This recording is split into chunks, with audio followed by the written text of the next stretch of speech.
Hello, I am Xarkun, and this is World of Warships Legends. Today, we're going to be doing a little bit of a different kind of video than your usual programming.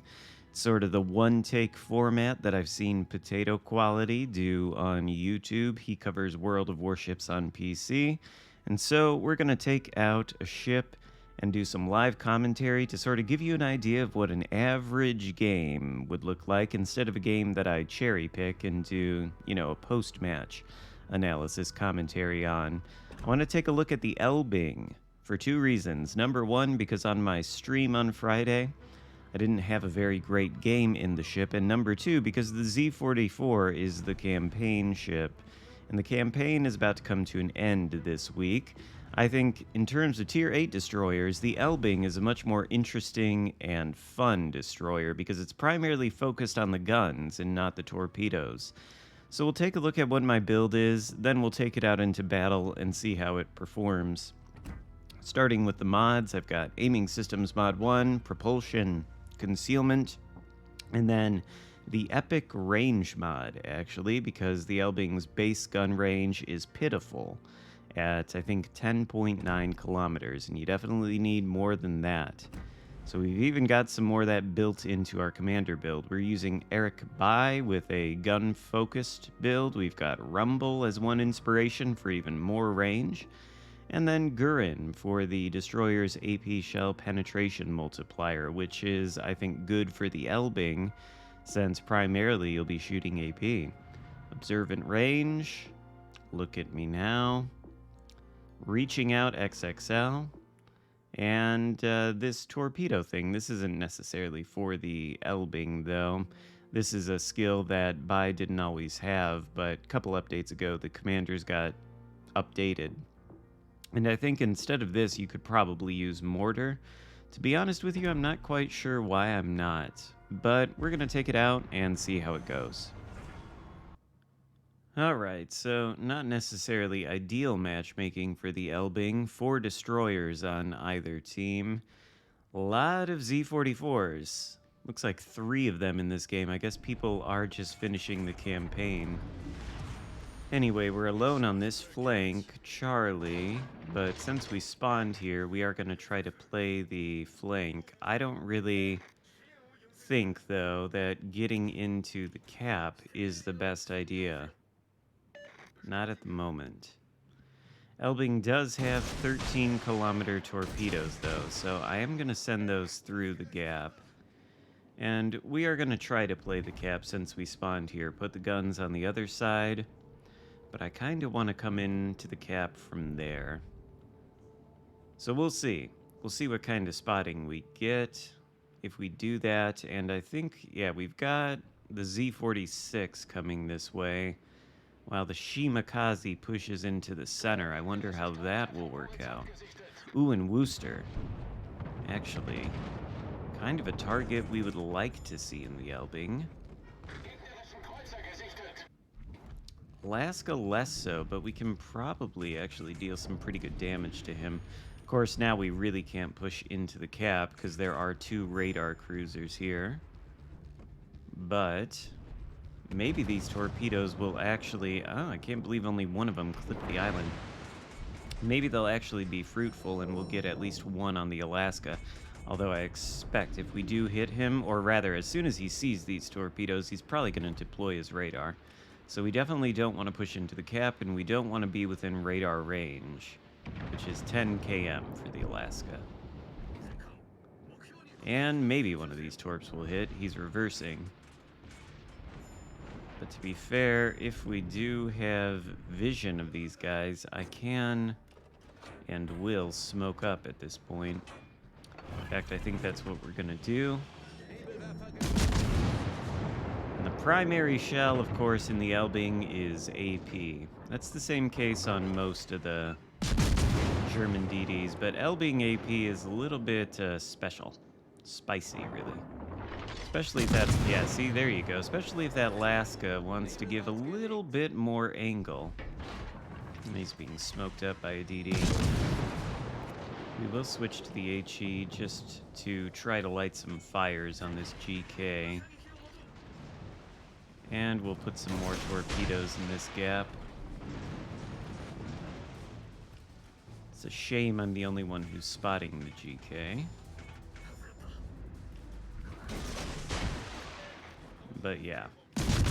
Now he's reversing, so get some HE into him. Hopefully light a fire or two.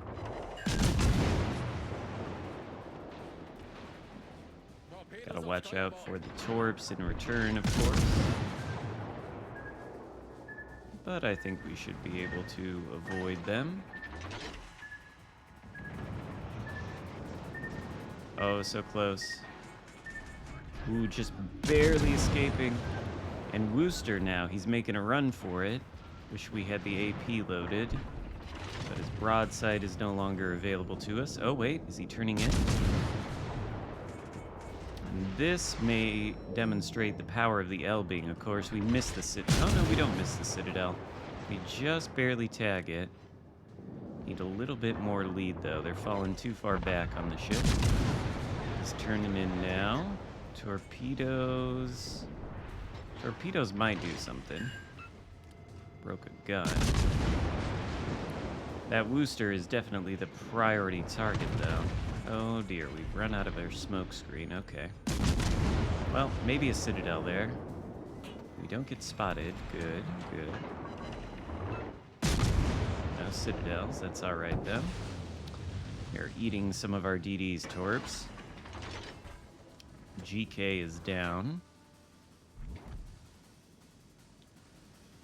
Interesting that this guy... Oh, well, I was going to say interesting that he's over there and doesn't have any spotting, but I suppose that makes sense. Okay, and he's deployed smoke. He's been radared. Torpedoes that way for the radar cruisers. Most of the enemy team seems to be over here. I think my team is facing off against that solitary destroyer in Bravo. So I'd say this will be a win. If not a very interesting one.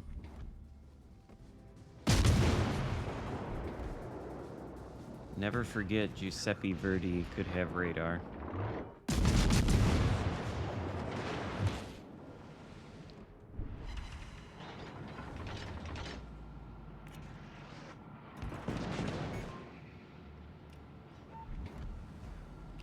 We're probably going to have to end up retreating a little bit now. Because these cruisers are about to come around the side, and I don't much care to face off against Booster in Alaska, to be honest with you. We do want to get some damage on Verdi, though. And our AP should be able to do good things to him. Yeah, like 4K. Certainly not bad.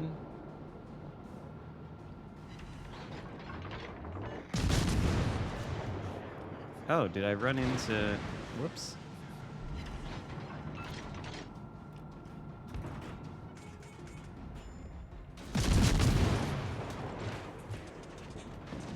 Oh, okay. We are getting hits from either the Alaska or the Booster on the other side of the island. Z-46 is coming out this way, though. If we can intercept him, we can probably take him out. The Elbing is not necessarily known as a good destroyer v destroyer vessel, but its AP can absolutely smash destroyers, and if we can kind of guarantee a 1v1 where Giuseppe and the two cruisers can't shoot at us, then I'm pretty confident we can take out a Z-44, especially if he wants to shoot AP and return it, or HE rather, and return at me. Because a lot of German destroyers do shoot a lot of HE, but it's not going to be super effective against the Elbing. It's just got too many hit points. And he can't even see us, so that's good.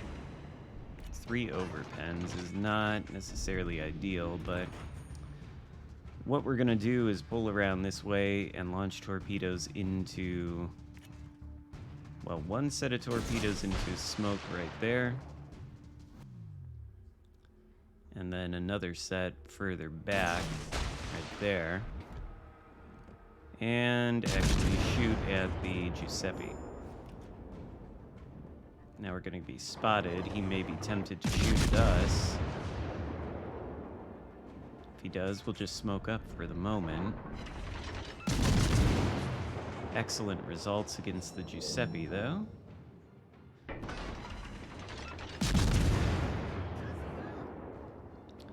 And people wonder, too, I think, people are wondering why I'm not using Twist and Track on this build. It's because that Giuseppe is like 11 kilometers away from us, and the base range on this thing is 10.9, so without the range buffs, we wouldn't even be hitting him. Oh, we don't get the kill. Sad.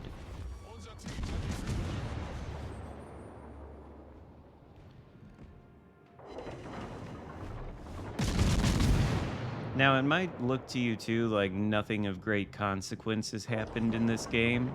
And that's because in one sense it hasn't, but in another sense it has. We've done our job here. Now, the job of the Destroyer, of course, is to play objectives. Obviously, we don't have an objective to our name, or we don't have a cap ribbon to our name.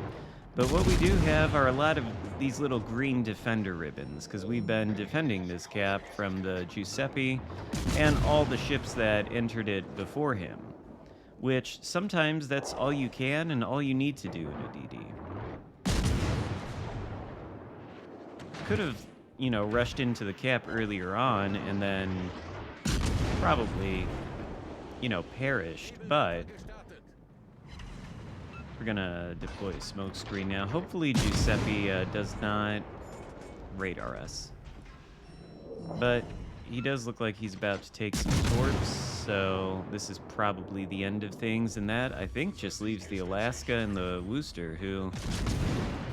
Ooh, nice. Our Wooster got a Kraken. Somebody's having a good game today. GG's. Is that this guy? Yeah. Nice Kraken. Alright, now we'll reverse out of the smoke and try to get vision on the Wooster.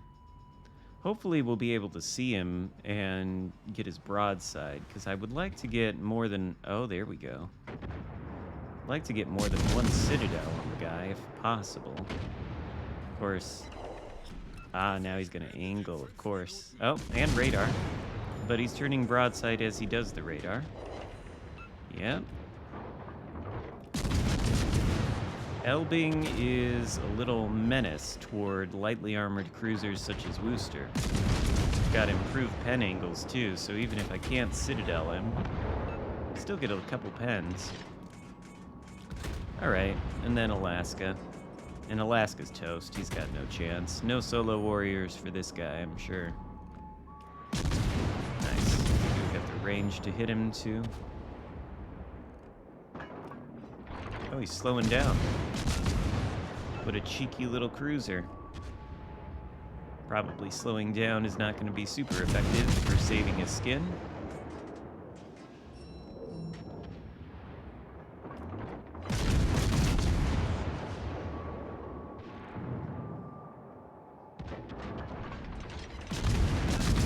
Ooh, and we yoink the kill at the very end. What a lovely way to end the game.